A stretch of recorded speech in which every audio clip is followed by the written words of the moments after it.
disposable forks, knives, plates. This way they can be just tossed after they're used.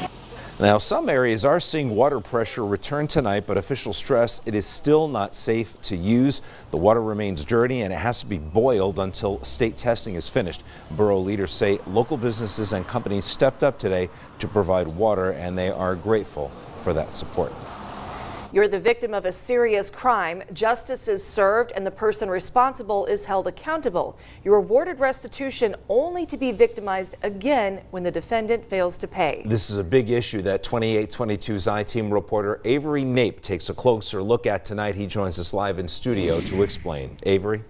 Good evening, Nick and Candace. Here in my hand are 500 pages, but it would take nearly 200 stacks like this to represent the 24,000 unpaid restitution cases in Luzerne County since 1984. Each one is a victim still waiting to be paid. You're probably wondering how this many people have gone so long without compensation. But Luzerne County District Attorney Sam Sanguadolce says it's difficult to enforce payment when a defendant doesn't have any money. Very many of our defendants are indigent, so it's very difficult to collect. And the case law states that you can't continue to keep people under supervision simply for the fact that they can't afford to pay the restitution, which, if you think about it, is really unfair to the victims. Oftentimes, monthly payments are a condition of probation, even if it's only a small amount. According to Luzerne County Court Administration, the probation office sets every payment plan at $100 per month, unless otherwise stated by a court order or a separate payment plan is requested by the defendant. Take, for example, this case from 2000. A little more than $109,000 in restitution was originally owed, the defendant chipping away at that total with monthly payments ranging from $50 to $100. The payments began in 2009, but almost 16 years and $185 payments. Frustrating because, we're basically the face of the victims in these cases, and how do you look at your victim and say, sorry that this happened to you, but we have no ability to collect your money from this person that did you wrong. PA Act 84 gives state and county prisons the authority to collect restitution from inmate accounts, including wages, money sent by friends and family, or any deposits into the inmate's personal account. But unless a separate court hearing is held, these withdrawals are capped at 20% of funds available. Sanguadolce says for homicide cases or ones that involve a lengthy prison sentence, the expectation of repayment is next to none. Victims do have the option of pursuing their losses in civil court, but again, if the defendant has no money, assets, or source of income, there's nothing to collect. The U.S. Department of Justice admits that enforcing restitution payment is limited by the defendant's financials. Sanguadolce says he thinks it's a constitutional question and one that supersedes any potential change in legislation. He says it comes down to the balance between victims' and defendants' rights and a judge's decision on whether one should be greater than the other. I think, the answer really is just tell the victims that you're going to be made whole for this crime that occurred that you had nothing to do with. It's just not your fault, so we should do what we can to make them whole again. We'll be speaking with lawmakers to find out how the problem can be addressed. If you haven't been paid for a crime committed against you, we want to hear from you. Email the I-Team at iteam@2822news.com. And live in studio, Avery Nape, 2822 News. Should see what the follow-up is on that one. Avery, thanks. New details tonight in a deadly traffic stop in Sugarloaf Township. Luzerne County coroner says the man who died, 66-year-old Thomas Pickett of Mountaintop, died by suicide. An autopsy found he was hit once by police gunfire and then turned the rifle on himself. Investigators say it followed a traffic stop and a confrontation in which the man fired at a police vehicle on Monday. No officers were hurt. New developments now in a police shooting in Kidder Township. State police say the 23-year-old man shot by officers earlier this month has now been formally charged. Prosecutors identify him as Davy Rincon of Wilkes-Barre. Investigators say it followed an 8-mile chase and a confrontation where Rincon pointed a handgun at officers. He faces multiple charges and is expected to be taken to Carbon County Jail once he's out of the hospital. An update now on a police chase that spilled across state lines and ended up here in NEPA. Police say the man responsible for a high-speed pursuit that started in New York and ended in Scranton yesterday was wanted for attempted murder. Now, the man's accused of stealing the car after firing gunshots into a Binghamton, New York home. No one was hurt there, and the driver was taken into custody to face charges. New tonight out of Pike County, where state police are investigating possible medical neglect at Belle Reeve Senior Living Facility. Investigators say 15 residents were taken to area hospitals after an anonymous tip prompted a multi-agency response. Authorities say there are no immediate unmet needs right now, but they are investigating. A former supervisor at the Hamlin Ambulance Company says she is guilty of stealing from the organization she helped to run. Prosecutors say Nicole Price pleaded guilty to theft. That plea follows an investigation that found she inflated payroll hours and approved unauthorized pay for herself and her daughter, an ambulance driver, back in 2021. She was sentenced to probation, while a felony theft charge will continue through the court system. We have an update tonight on a deadly house fire in Luzerne County. The county coroner confirms 63-year-old Rita Sanders died in the fire at her Cherry Street home in Edwardsville last Friday. An autopsy found she died from breathing in too much smoke, and her death has been ruled an accident. Several cats also died in that fire, and the cause of how it started remains under investigation. And out of the ashes from that deadly house fire in Edwardsville, a small story of survival. Rescuers have saved 2 opossums that were found alive in the burned out home. Both were injured, scared, and struggling to breathe.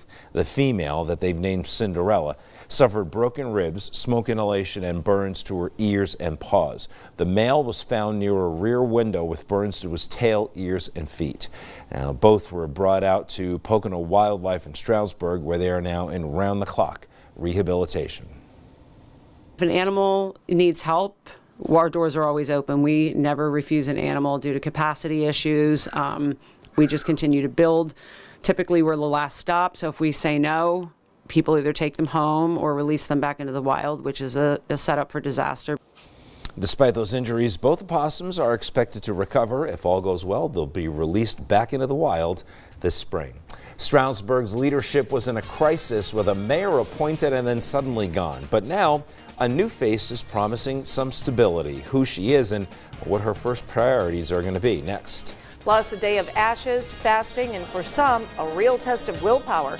How Lent is beginning across our area. Josh. All righty, Candace and Nick, thank you very much. We are still tracking a bit of rain right now, even some thunderstorms near Buffalo.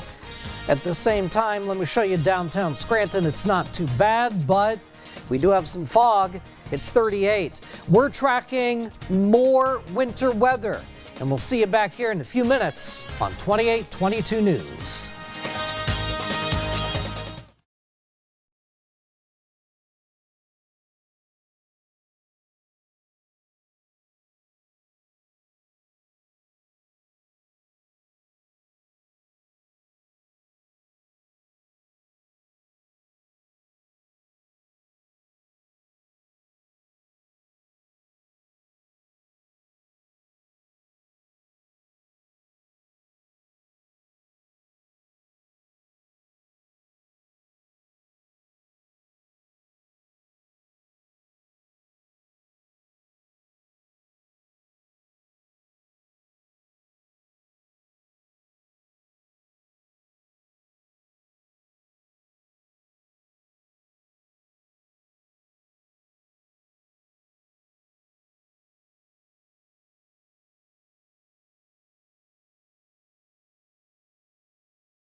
Carpenter Dental. Have the smile people will notice.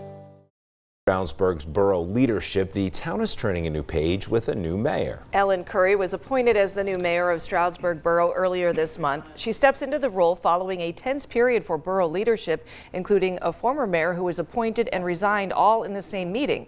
The former teacher says her background in education has prepared her to listen, lead, and help bring people together. I feel like I can bring some calm to this chaos. I don't want it to be contentious. I am certainly a good listener. I would like to see things get more civil. Curry says one of her first priorities is getting young people more involved in civic government, including recruiting a new junior council member. Local and federal leaders sitting down in Scranton today to talk about what it takes to keep communities safe and what law enforcement says it needs right now. The roundtable discussion at the German FOP Lodge covered everything from police retention to modern tools to the rising cost of basic equipment. The cost of a police interceptor right now is over $100,000. So they need vehicles, they need utilities in order to be able to respond and serve the community. So at the federal level, we're going to continue to provide the necessary resources to have safe communities. We have a lot of different options on the table that we will be providing the legislators. I don't quite want to go into that in great detail at the moment, but what I will say is everything from pay to the mental health crisis that you heard about today, to technology. Officials say they will work with law enforcement all through the region to be supportive with all the resources necessary for them to investigate and solve crime. In Switzerland, high-stakes negotiations between the U.S. and Iran. The Trump administration held indirect talks with Iran today in an attempt to stop its nuclear program. U.S. negotiators describe the talks as productive, and Iranians agree, saying this has put the countries on a path toward a positive deal. And that brings us to the Instapoll question. We asked, would you support the U.S. attacking Iran? Voting went today. Most of you said no to that question, and a lot of you who voted also were able to share your thoughts over on our Facebook page. Stephen said, no, not our business. And Scott said, Iran has been harassing our naval and commercial vessels with drones and aircraft for a couple of weeks now. Any buildup is more of force than for attack. Thanks for sharing your comments, and come back tomorrow for another Instapoll question of the day. And we'll be right back.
Seasonal Lent officially underway now, kicking things off with church members receiving their ashes. While today is not a holy day of obligation, many people use the day as a way to reflect as they prepare for Easter. People we spoke with say they will be giving up something this Lent. Others say they're using it as a way to strengthen their relationship with God. And there's a lot of support from the community by offering meat-free food sales in the area. We know a lot of our friends and neighbors from town fast on this day. So that's why we have this sale, but we do it throughout the year. I mean, throughout the year, we must make at least 100,000 in our year. According to Christianity.com, dessert and alcohol are the most common things to give up during Lent. Volunteers in a Luzerne County community serving up some comfort food for a cause during Lent. Pizza and soup, bringing people together while also helping to support their local fire company. Members of the Hughstown Host Company No. 1 are back in the kitchen for the annual Lenten sale. Volunteers spent several days preparing some clam chowder and 2 kinds of pizza, red and white, serving food every Friday during Lent and Ash Wednesday. Organizers hope to sell about 100 meals each day, and they make more as they sell out. Just to give back to the community, and it also helps our members because we get to contact the community face to face. Usually we see them on instance, but we don't have to have conversations with them. Organizers say money raised there helps to pay for maintenance. The season will wrap up on Good Friday with a fish fry running from noon to 6. And here in NEPA, many other local fire companies and churches are also holding delicious fish fries and dinners to feed observers non-meat dishes during Lent. And we have a full list of those dinners in the area on 2822news.com. We will be right back with a check on the forecast.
On your TV.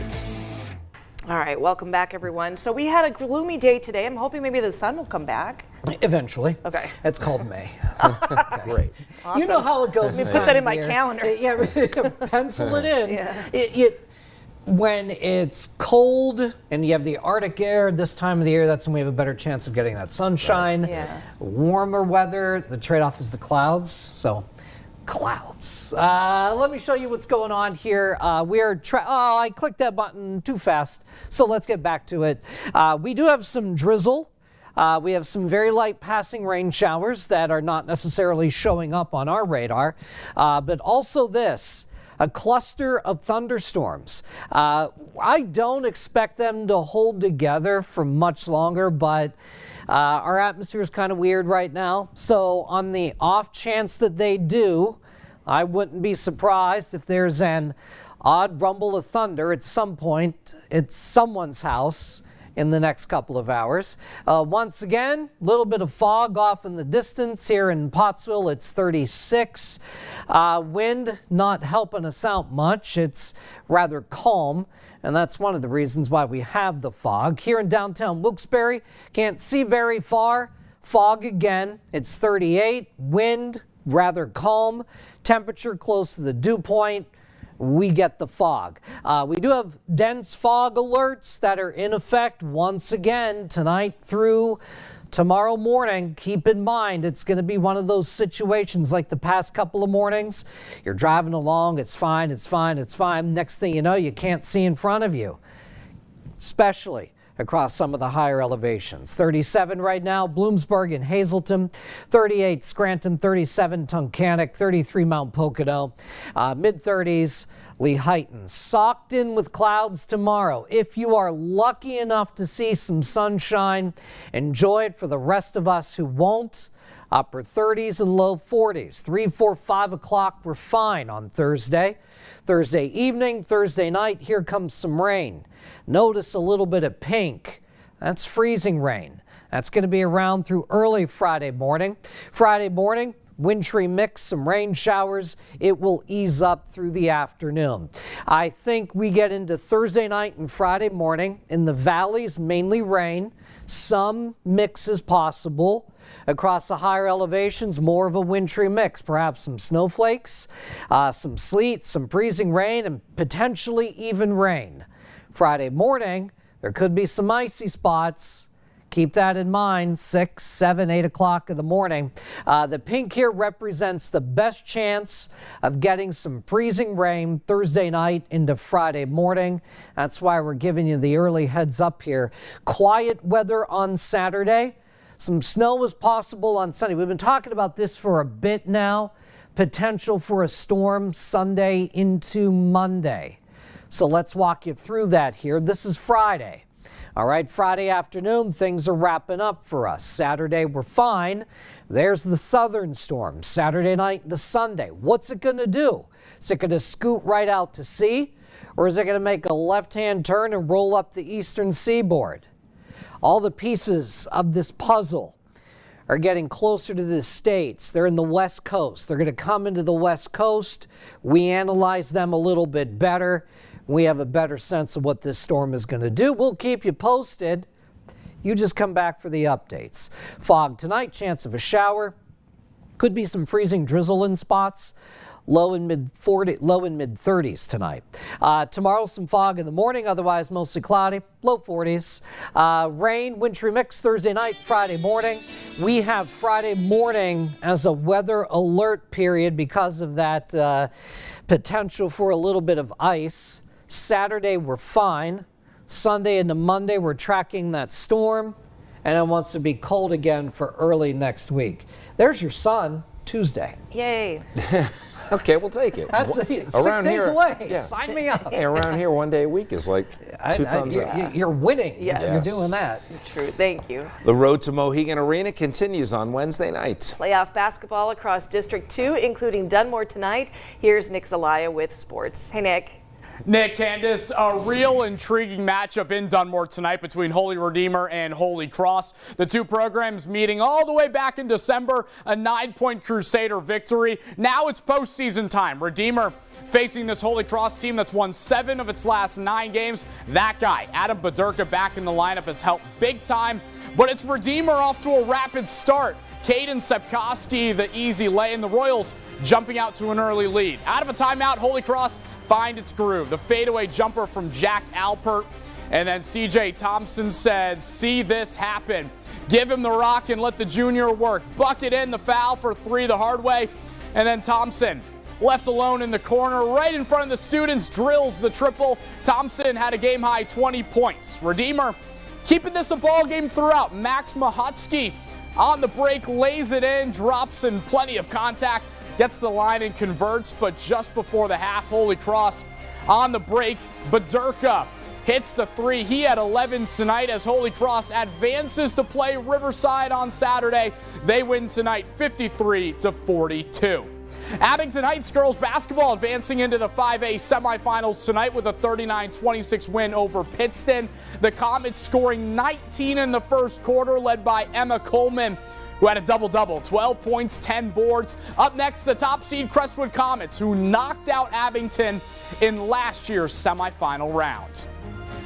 We have to have all of our players being offensive-minded at all times. And I think that happens and everybody contributes on the team on the offensive end, we could be tough. We wanted this opportunity, so we're going to utilize our practice over the next 2 days to prepare. Yeah, I think it makes the game a lot more important because also like last year I saw how upset the seniors were, so I definitely don't want that to be us. And I think we know, like, we've played them before, we know what we have to do. We know we have to play like our best game of the season. They're a great team, and we have to be firing on all cylinders. We lost them last year in district, so we definitely are excited for that game. I think just like they really fundamentally sound, and there's a lot of them that play, so just like staying our gun on defense and then just letting us execute on offense. A battle of comets Saturday afternoon. Tip-off from Crestwood High School set for 1 p.m. Back to the boys action. Class 6A sub-regional. Williamsport hosting Wyoming Valley West. And we had some high flyers in this one. Tevin Williams, like he's on a trampoline, the alley-oop slam. It was a big night for the sophomore to grow the Millionaires' lead. Later on, Kaysen Ulmer double-teamed, escapes and flips it in. 2 of his 14 points on the night. Valley West keeping it close in the first half. Jaquel Smith, the nice cut, puts it in. Just a 4-point Millionaire lead at halftime.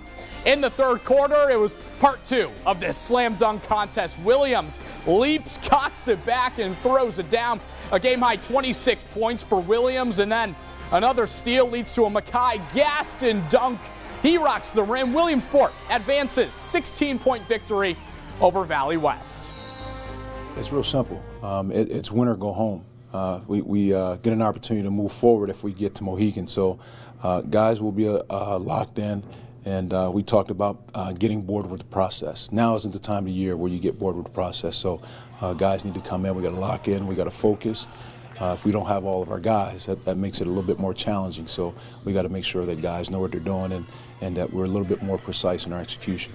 We had to try not to beat ourselves. We kind of do that a lot. We turn the ball over sometimes, and sometimes we just take bad shots, but we just had to fix that today. We had a slow start to the game, but the second half our coach gave us a pep talk, and we knew it was like win or go home, so we was like, we got to give it all we got. Williamsport will host Delaware Valley on Monday night. That's all for sports. We'll be right back.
big with epic discounts today.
Ciao, everyone. Brianna Hollis here, part of your Italy 2026 coverage team. I am with Annabella Mosier, one of the volunteers for the 2026 Winter Games. Thank you so much for being here with us today. Thank you. So first, before we get into how you got into volunteering, tell us a little bit about yourself and where you're from. Okay.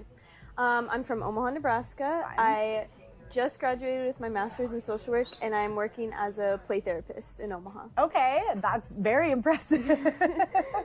And what made you want to apply for this in the first place? Well, my mom was watching a TikTok video about how all good stories Yeah, start. right. Mom's on TikTok, and it was about a Paris volunteer, and he was showing all of his uniform, and she was like, "We need to get a uniform like that." And so she found out how to apply, which was actually kind of difficult, but she did all the research. And then she applied, and she helped me apply. And then the process just kind of went forward from that, and I did a video, like a Zoom interview. Okay. And then I got the position in June. Wow. Okay, so you knew in June that you were going to be doing this. Yes, I knew okay. in June. What was the application process like? Like, can you walk me through, like, from the beginning? Did you fill something out online, then you moved forward through the process? How did that all work? It was an online application that, like, asked, like, your interest in sports and, like, previous job experience and stuff, and then submitted that, and then the Zoom interview was, like, they just kind of asked about your availability. Okay. And then, like, why you like the Olympics. And there was, like, people from all different countries, like from France and China and everything on my Zoom interview, which is really cool. And then, and then got the role that they gave me. Okay. It feels very random when I think about it, because I'm like, I don't know what about me speak English, and I'm a therapist, so I don't really know what interested them. I think that's very cool. Yeah, thank you. Did everybody make it to the Zoom interview round? Or no. Okay. Not everyone did, because my mom applied as well, and she did not get a Zoom interview. Okay, how did that work out between you guys? I know. It was like hard at first, and she still was really hopeful that she would get a position, but then eventually like she kind of settled, and I was like, you're a stay-at-home mom, you should just come with me, like, what else are you gonna do? And so then now she's like my like volunteer buddy, and she comes to everything. And you were saying she is like almost more of a fan of the volunteers than the athlete. I think so, definitely a fan of the uniform. Like, she was looking through Facebook at pictures, and she kept telling me like, look how cute these are. I mean, it's like a pant tracksuit kind of thing, but she really likes them. And what were some, I know you briefly touched on it, like why you like the Olympics and stuff, but what were some of those original questions? And was it a lot of questions when you filled out the original application? It was not. That's what makes me like so interested in like their choosing process, because I did ice skating for a month, and I got like kicked down to like the 3-year-olds class. So it was like, no way. I don't even have like winter sport experience. I remember like I briefly talked about like the food service and hospitality. Okay. But so is my mom. So, and then like what language you speak and stuff like that. Okay.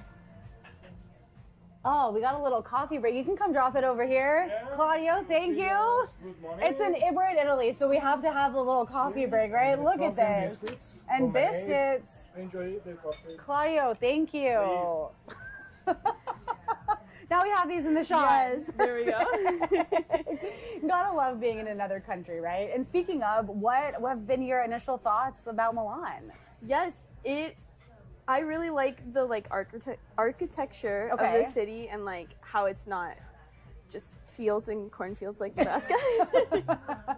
And then I was surprised when I showed up to my shift that I was only working with Italians. Oh, okay. And thankfully, like some of them speak a little English, so I could communicate and figure out my job. But it was also like exciting because I got to just like I kind of just like sat there and I acted like I knew what was going on, and like there was a whole conversation where they were laughing, so I laughed too.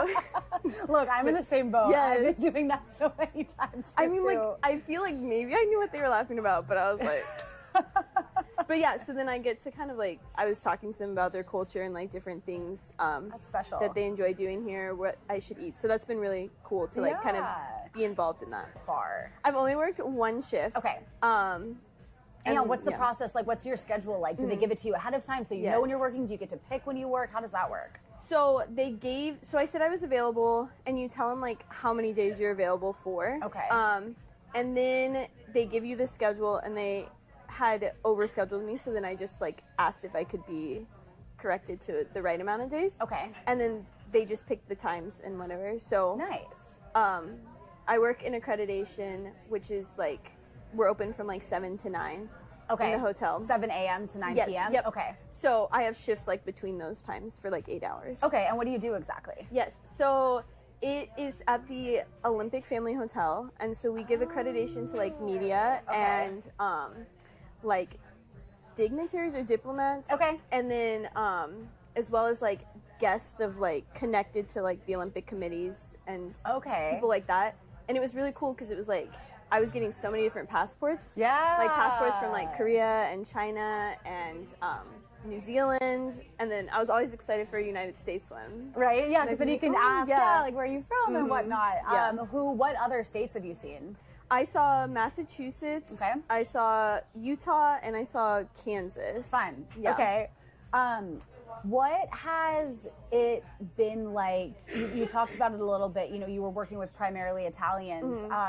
Did you learn any Italian before you got here? I did not. And so, like, I was asking one of the women who's, like, my age. And so I was like, what do I... Because people kept saying, like, grazie when I like gave them their pass, and I'd be like, because I was like, I don't know what my response is.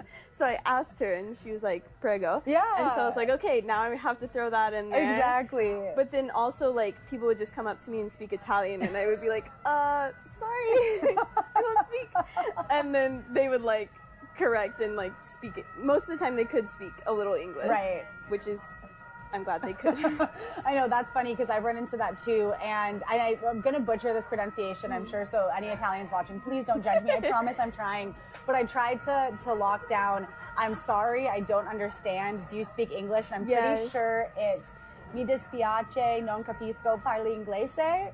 So Okay, yeah. I need to throw that one so in there. I'll text you that. Yes, you so that should. you can have it, because Yeah. that's been kind of like what I hoped was going to be my go-to, but now Right. when it happens, I just panic and start speaking Spanish. So Yeah. we're all 100%. learning Yeah. together. Okay, so as a volunteer, Mm-hmm. you know, you just talked about what your shift is and what your role and responsibility is. Mm-hmm. Are you able to get into all of the events? I know you said you got to go to opening ceremony. Mhm. Is that correct? How does that process work? So they don't give like any kind of tickets or like special access to anything, except the opening ceremony. We did get discounted tickets. That's Okay. the only thing that has happened so far. And so like we had like far back seats because they were cheap tickets, but it was still like amazing. Yeah. And then we bought tickets to go to women's ice hockey. Okay. And then one of the figure skating. Okay. Do you get like early access to those tickets or anything, or is there like a No. section where volunteers? Okay, so you just bought them like Yeah. like everyone else. Yeah, just buy them like everyone else except the opening ceremony. Okay, got ones. it. That's where you got that for. And why did you pick women's hockey and figure skating? Okay, so I went to Dordt University, which is in Sioux Center, Iowa, and we had a men's hockey team. Okay. And I was like, that was the first time I watched hockey, and I was like, whoa, this is great. It's so fast paced, and like you could always see something, and sometimes it gets a little aggressive, and you get a does. little fight in there. Which is fine. Like, yeah. come on, it's objectively fun to watch. Yeah, that's why I'm right? there. And so then I was like, saw on social media the women's ice hockey, and I was Yeah. like, whoa, I really want to see women play hockey. And so then I told my mom, and she was like, okay, I'll get the tickets. That's awesome. Yeah. So have you seen a women's hockey game at all, or will this No. be the? Okay, so that's so cool. Yes. The first women's hockey game you ever watched will be an Olympic Yes, game. yeah, very That's excited. awesome. Yeah. And then we love figure skating, obviously, because Yeah. we took our month lesson. Yeah, my mom yes, and so I. you're a pro. I don't know So- why you're not out there. I'm gonna ask to get on the ice this time. But yeah, so then we just had to see that while we're here. Yeah, that's cool. And as far as women's hockey goes, and they're awesome, and they're so Yes. sweet, and they're so cool. So I'm really excited for you to watch. And you said, which game are you going to be watching? Monday night. Okay, very cool. What are you and your mom, you know, hoping to do and see outside of just the Olympics? Yes. So she's looked at Pompeii because I have like 2 Okay. days off, and so she kind of wants to Okay. travel there. She's talked about like Switzerland because we love to just like go to different countries. Yeah. Like on our way here, we had a layover in Amsterdam, and we stopped and like went through. Nice. But then just kind of like exploring the city. We're here for 2 weeks, so I feel like we get to like live Yeah. here And for then a how little many bit. days do you have in between volunteer shifts and whatnot?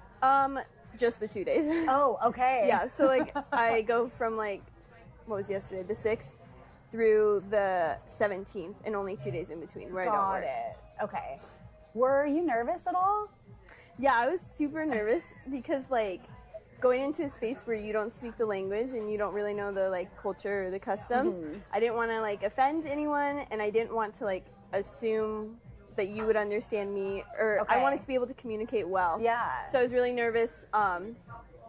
But then when I got there, like to my volunteer position, like they were so kind to me, and they did their best to explain what they could. That's awesome. And like I found positions, like I just laminated the passes, and I was like, this is what I can do right now. You can do this, and you got Prego down now. Yeah. Now I can fine. hand it and say you're welcome. So yeah.